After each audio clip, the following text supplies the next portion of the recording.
Unit 3 is all about how we can collect data and the important things that we need to be aware of along each step of the process. Chapter 10 was about the importance of randomness. Without randomness, a lot of what we might do after the collection of our data really loses some of its value. One of the methods that we do gather data is through surveys. It's a very common use to gather data. There's even game shows. So here we have an example of a game show, which is very appropriate for this time of year. Name something children do on a long car trip which irritates their parents. Yeah, if you look at those instructions, it's pretty much all of the above. So, how can we gather this data? We can do it in all sorts of different ways, but no matter what we do, the goal is always to uncover truths about a population, discover some underlying theme that exists. What are someone's viewpoints? What do people like? What do people dislike? That's what we're doing. You can gather this data, and all of these are different forms that we will talk about. Polls, which is just a really glorified survey, observational studies, and experiments. The thing about the method that we use to gather our data is there's a lot can go wrong with it. A bad sample, a sample that doesn't involve randomness or that's unrepresentative of the population of interest. Non-respondents, which we will talk about later.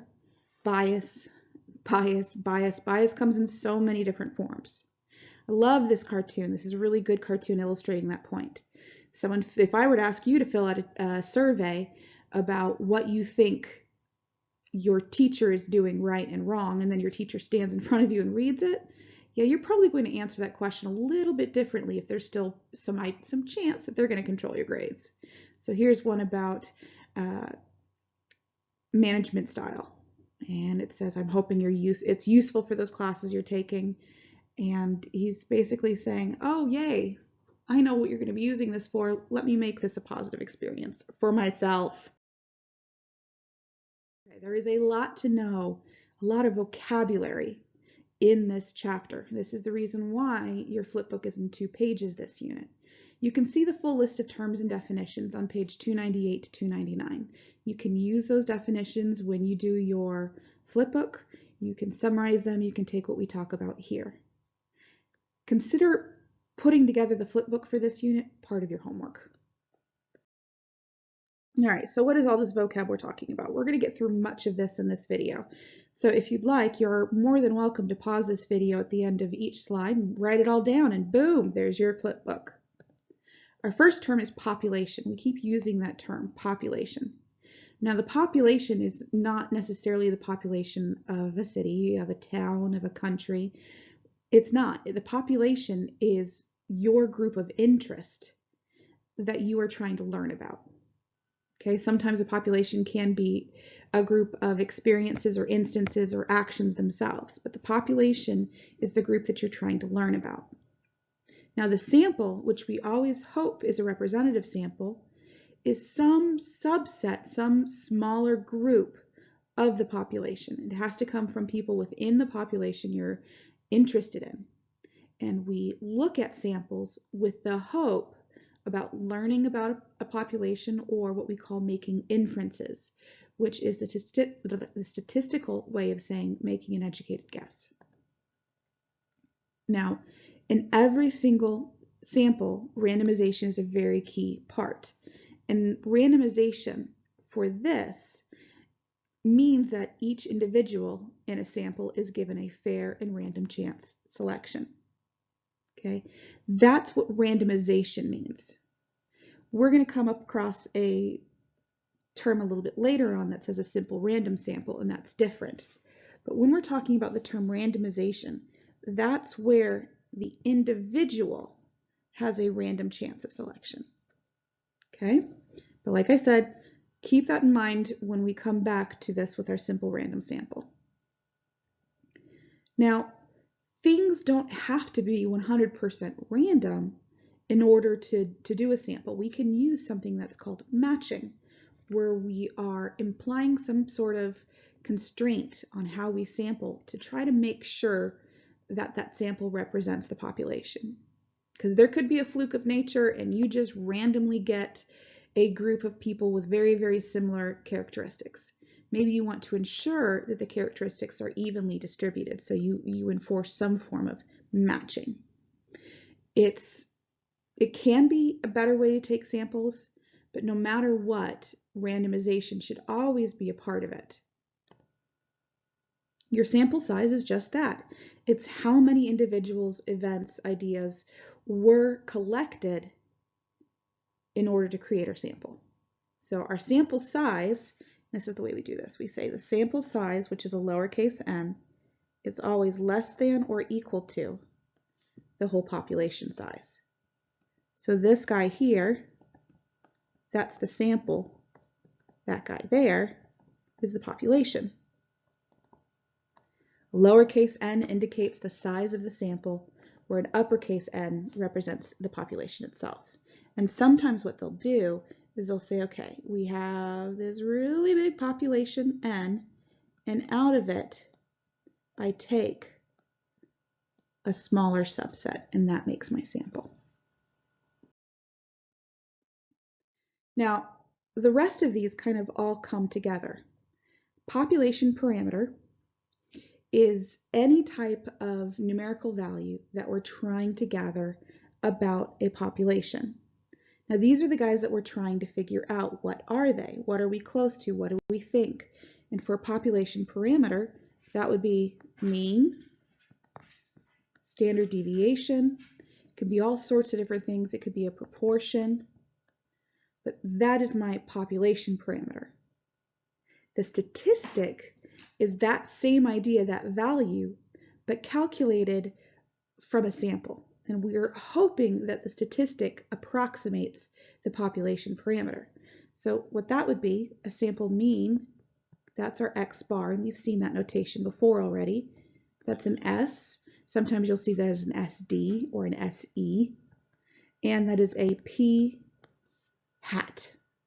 The hat means it comes from a sample. You can put a hat on just about anything. Sometimes they'll even do, for some other measurement you're trying to gather, they'll call it theta.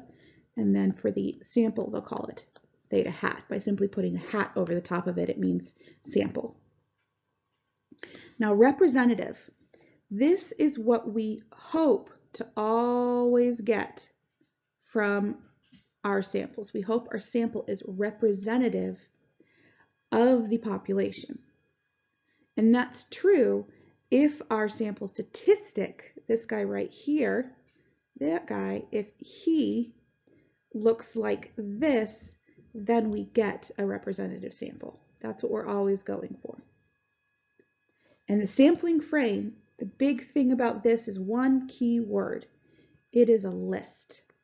It is any type of list or a picture or some physical thing that contains everybody in the entire population of interest, all of the people that can be selected for our sample. Okay, sampling variability. This is a huge term for this class. Sampling variability has the idea that when we're taking a sample, remember we've got our big sample N, and when we are pulling from that sample our smaller elements, so like N1, N2, N3, N4, the different pieces of our sample, these sample objects here, they're going to naturally vary where they come from in here. Maybe if we're talking about a selection of students, they're all girls. Maybe they're all freshmen. Maybe it's a mix, equal mix across all of our grades. But the sampling variability says that the samples typically differ in some way from one to another. They're not all going to be identical. And we saw this when we were doing the M&M activity. Not everybody had the same sample. Not every sample resulted in the same outcome. Now, what a simple random sample is, and here's something you want to memorize. Okay, let me say that again. This needs to be memorized.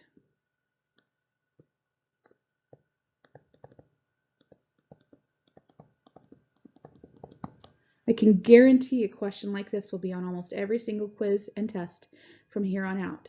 It's also a good way for me to know, did you actually watch the video? Can you repeat this statement?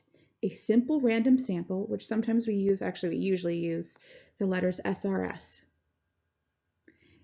is a sample of size n. So we got a sample of some size where every set of that same number of elements has an equal chance of selection. Remember, we said that random was a different term than this. Randomization is where every individual has a chance at being selected. A simple random sample goes beyond the individual and says any sample of a certain size has an equal chance of being selected. That means it's possible for me to get a group of all girls or a group of just one girl or no girls. Each of those samples has the same chance of being selected. Okay, simple random sample, one more time. Simple random sample is when every sample of size n has an equal chance of selection. Memorize that. Okay, and in all honesty, you've got to be 100% comfortable with all of these terms. You really can't ignore any of them. They're all very, very important here. But that term, a simple random sample, results in some of the most missed questions on tests and quizzes for this class and the AP exam. Some form of that comes on every AP, multiple choice typically, exam. All right, so remember those terms.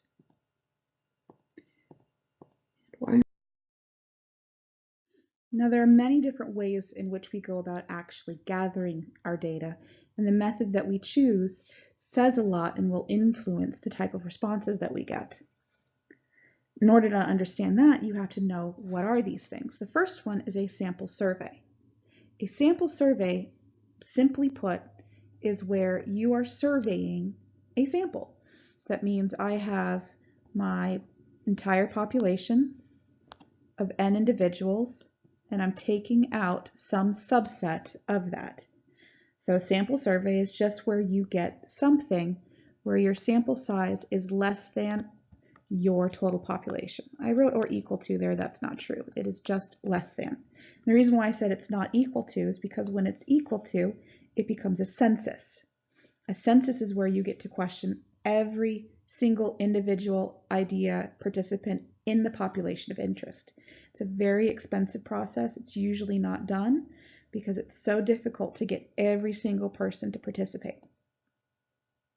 Then there's a stratified random sample. Now, it's still using the idea of a random sample, so there's still some element in it, but what we do is we first divide the population into our subpops, also called our strata. What it's saying is, for example, if I were to look at the high school, I would divide it into freshmen, sophomores, juniors, and seniors. Those are my subpopulations. And then within the subpopulation, you do a random sample. That is what a stratified random sample is.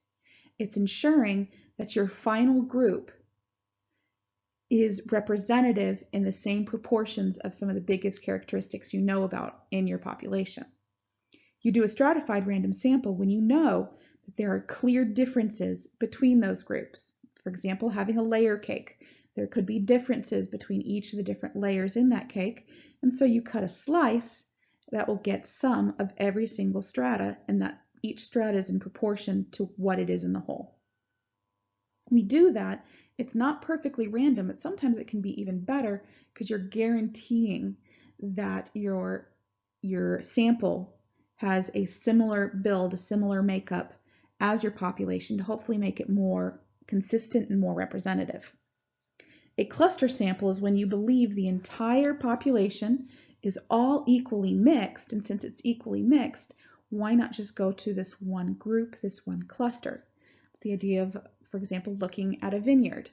You have all of these grapes everywhere, and they're all grown at the same time with the same methods.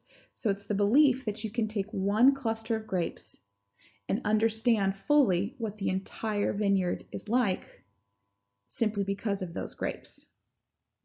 Okay, this is where each cluster is going to be heterogeneous. That means each cluster is a mixed up representation of the whole, whereas stratified is homogeneous. It's not an equal mixing of the entire whole. Okay, there's even more we've got here. We're almost there though. Multi-stage sampling is when you're combining different sample schemes together. Now, that doesn't mean that you have multiple steps to your sample where you say, okay, first thing I'm going to do is number all of my individuals, then I'm going to use a random number generator to pick those individuals. That's not necessarily what we're saying here. It's also not saying that I'm going to separate it into groups and pick randomly from each group. That is simply a stratified random sample. But it could be something along the lines of I separate my population into groups, and then what I'm going to do is I know that these groups are similar based on their location, maybe their neighborhoods. So I'm going to take one street from each neighborhood. So that's a stratified sample with clustering inside of it. Okay. Systematic is one of the easiest ways that we go about doing a sample, and that simply means that there's a system I follow. For example, I'm looking at the 5th person that comes through the door. Every 5th person I'm going to ask a question on. That's not a simple random sample because the 2 people right next to each other, they cannot be selected. That is a group that cannot be selected. So systematic samples follow some pattern to work you through an entire list of data, and it has to come from a list, but it's not a simple random sample. You can use systematic sampling in combination, so that can be thrown in here, a systematic sample inside of a cluster or inside of a stratified sample. That is another way to combine these things. And last but not least, probably one of the worst ones is a convenience sample. This is unfortunately what we end up doing most often are convenient samples because it's easy for the person or group collecting the data. And all it is, it's where the group themselves go out and they gather those people that are closest to them or easiest to reach. It's not always a very representative, it's not always a very representative way of doing things, simply because there's not much randomness involved. It can be okay, but it's one of the worst methods that you can use. All right, so what can go wrong with this sampling process?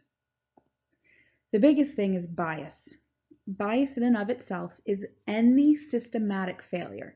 So it's not saying you counted wrong or you misplaced some files if it was on accident. Bias is where there's a problem with the system. That could be the setup of the survey itself. It could be the sampling method. It is some underlying foundational mistake within the process itself. You cannot recover. It is impossible to recover from bias. So we have to go to as many different steps as we can to avoid it. Okay, it's extremely important that we avoid bias at all costs because bias can ruin any survey.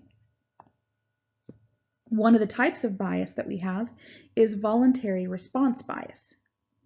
Now this is where an individual chooses to be in the sample. That is the most important part of this. Voluntary response bias is when somebody makes the decision themselves to participate in a sample. Okay, the survey is out there, you choose to go to it, you choose to submit your response, you choose to participate. Sometimes that participation is motivated by strong feelings. You have a very strong feeling, either positive or negative, towards a certain outcome, event, or idea. So you want to participate. Sometimes you're motivated by some external stimulation. Maybe you have there's a reward for participating. You are entered to win some prize. Now, the reason why voluntary response bias is bad is you're leaving out huge subsets of the population, the people that don't have very strong feelings, the people that are not motivated by that outside reason. And because you're leaving out subpopulation portions, you cannot recover from voluntary response bias. One of the things that voluntary response bias can result in is undercoverage. But undercoverage can come from really any type of mistake, any type of bias that exists in your sampling scheme. What this does is it makes it so some part of the population has less representation than what it is in the entirety. So that means if my population is made up of, for example, our high school is made up of maybe 35% freshmen. If for some reason when I take my sample, 50% of my sample is freshmen, that means that the other groups are going to result in undercoverage. Okay, there's no way to have the other groups then be proportional to their total. Some group is going to be underrepresented. And obviously that's a bad thing because we expect our groups to have certain types of viewpoints. And if we leave out groups, we're leaving out a viewpoint. Non-response bias is different than voluntary response. Okay, you've got to understand that these two are not equal. Voluntary response is where you choose to be in the sample. Non-response is when you are already selected to be in that sample and you for some reason fail to respond. Either somebody tried calling your house to include you in one of those obnoxious telephone samples and you weren't there to answer, or maybe non-response bias is somebody calls you and you tell them, dude, I'm on the do not call list, stop calling me. That's another form of non-response bias, one that I participate in all the time. They're both bad. They're both are going to result in leaving out some portion of the population. Then there's response bias. Response bias itself is something in the design of the survey. The formation of the questions, the way you go out and you approach people, something that you do that's going to influence the responses. That could be something as simple as the inflection in your voice. It can be in the wording of the question. It can be the information you provide before you ask a question. It's anything that's going to influence the responses, hence response bias, which is completely different from voluntary response and non-response bias. These first two talk about either how you get in the sample or that you were in the sample and didn't participate, whereas response bias is something that's going to steer the answer of those in the sample. Okay, these are all very important terms. I hope that you've made note of all of these. I hope that you wrote down any questions that you may have, because what we're going to be doing in class is going over these pretty quickly and then really approaching different situations and determining what applies. And I hope you save any questions that you have, and I'd be happy to go over them in class.